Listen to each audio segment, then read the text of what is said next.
Pittsburgh has a green story to make almost any other community green with envy. An unusual alliance of Republicans and Democrats, political and financial leaders passed legislation toughening environmental laws. Much of the smog from the city of Pittsburgh that caused the skies to be dark at noon and left soot on the clothing and buildings was removed. And that was back in the 1940s and 1950s. In the 21st century, why is Pittsburgh becoming one of America's greenest cities? Green buildings are helping to make us a more livable city. Dr. Aurora Sharrard is executive director of the Green Building Alliance and is creating an online presentation of Pittsburgh's remarkable story.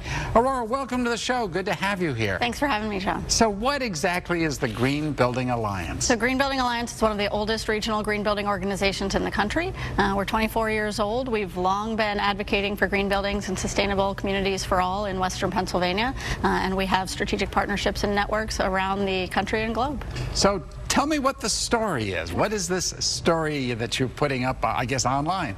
So the Pittsburgh Green Story at pittsburghgreenstory.com is a collaboration between a whole bunch of organizations. GBA is running the project, but we're basically putting Pittsburgh's best foot forward in terms of our environmental, economic, and equity considerations, because true sustainability takes time, it takes effort, and it crosses many sectors of our economy. Right.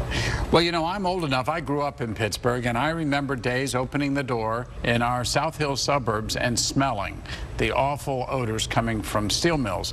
But that also meant jobs and production and all kinds of a strong economy for the Pittsburgh region.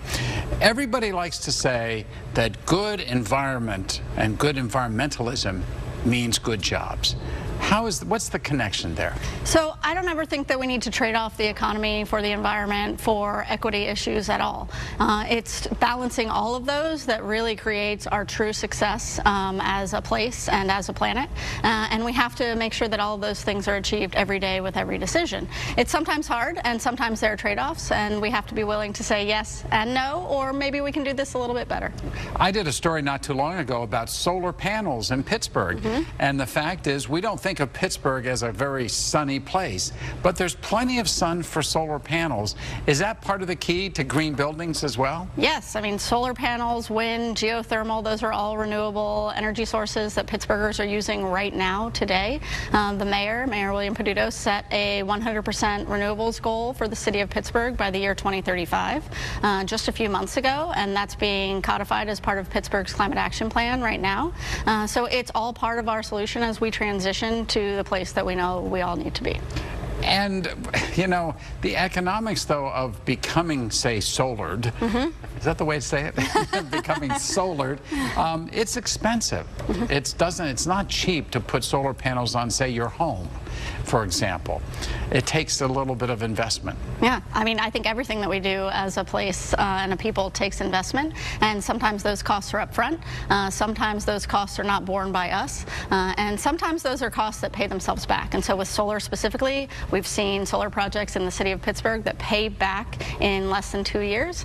So these perceptions sometimes that it really costs more to do green things, truly sustainable things, things that help everybody, are really not accurate anymore. So how do we stack up against other cities around America? You know, people still have this old image of Pittsburgh. Are we getting out from under that? What do you think? So for some people, perception is reality, and for Pittsburghers, that's sometimes an uphill battle. But I would say for at least 25 years as a place, Pittsburgh has been transforming itself. Well, actually, for 4 decades, Pittsburgh's economy has been transforming itself. For the past 25, at a minimum, we've been really embracing our natural environment as our natural and our built environment as a solution to that.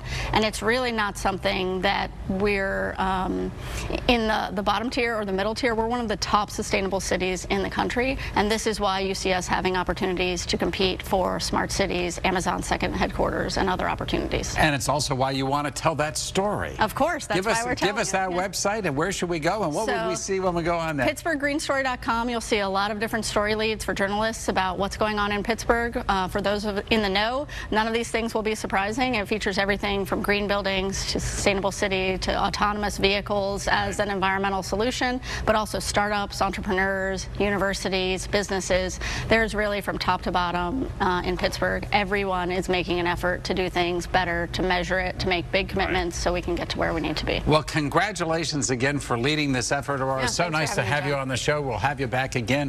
PittsburghGreenStory.com. That sounds pretty good. PittsburghGreenStory.com.